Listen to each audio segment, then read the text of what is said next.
Welcome to this MyPTS Time 2 tutorial on how to enter students onto your caseload.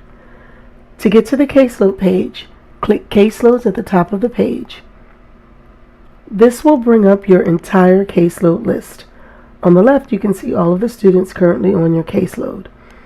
The status, the district they're currently receiving services in, the school they're currently attending, their grade, their IEP or 504 date if they have one, as well as the therapist type.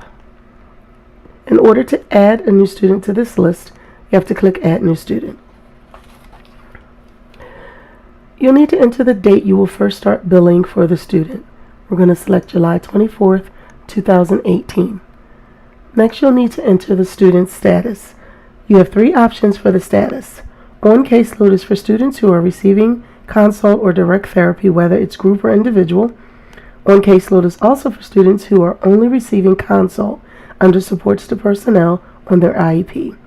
Students who are receiving screens or evaluations are on referral status, and a student who is not yet in the district, who is just receiving an early intervention evaluation to determine eligibility for school-age services, is on EI status. You want to make sure you get the status right the first time. It really changes the type of category that you're going to be able to bill for going forward. This student has an IEP, so we're going to select on caseload. Next, you'll need to enter the therapist type. This is usually primary unless you're an OT supervising a CODA, or you're covering for the primary therapist in your district because they may be out sick, in which case you will be secondary. And click Continue. We're going to be adding a student by the name of classmate. Here you enter the first name, last name. Their date of birth is January 1st, 2000. They are in grade 12. Classmate is a male. We'll also need to enter the district that you will be billing for, and this drop down will include all of the districts that you are giving services in. This case with PTS Sample District ESY 2014. You'll also need to enter the school. In this case will be PTS Sample School, and click Continue. This causes the system to do a search to see if the student already exists in the system. No other classmate with similar information or the same name was found in the system.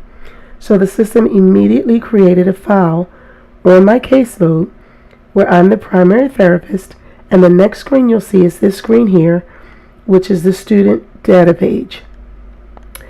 If the status of the student you're adding is on caseload, which we chose, you must complete the treatment via field by selecting IEP 504 or Tier 3 RTII, which is for students who will receive ongoing direct intervention. This is mostly for OT or PT students who don't qualify for special ed, or SSP consult. In this case, we're selecting IEP. We're going to enter the IEP date, which we're going to use July 24th, 2018. If the child is MA eligible, you want to make sure this box is checked off. You also want to make sure if the child is in a specialized class type that you select what that is from this drop-down box. If the student is in a specialized class type, you need to indicate that here. These are full-time placements. The special class type is designed to help us monitor the very high cost around low incidence students. So please designate if a child has full-time autistic or learning support. Part-time learning support and autistic support students do not need to be in a special class type because they're only there part-time. Next, you'll need to provide the frequencies for individual, group, and consult time based on what is on the IEP. I'm going to do weekly and yearly. We're going to enter the frequencies for individual treatment first. In the repeats field, you're going to indicate whether the treatment is weekly, monthly, daily, quarterly, yearly, cycle, none, or other. In this case, we're going to select weekly. We're going to select 1 for every, repeat every. We're going to enter 1 in this box, and it seems like we're repeating ourselves, but it'll make sense in a second.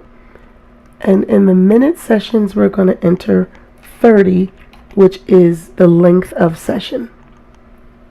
It seems like an extra step, but you'll see that on the bottom here is the summary of what you've entered. We're going to do 1 30-minute session every week.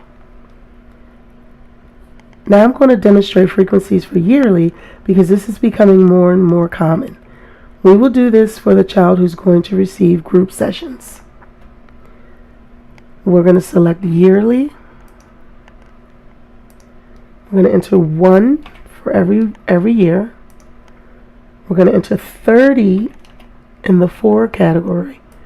And for minute sessions, we're going to enter 30. At the bottom, you can see we entered. This student is going to receive 30 30-minute sessions every 1 year. If a child does not receive consult or any other service, you still have to put none in the box, and the zeros will auto-populate. So we've entered none. The zeros are pre-populated. We're going to look over all of the information that we've entered. Everything looks okay, and we're going to click Save. And as you can see, Classmate is now on my caseload. Thank you for watching this My PTS Time 2 tutorial on adding a student to your caseload.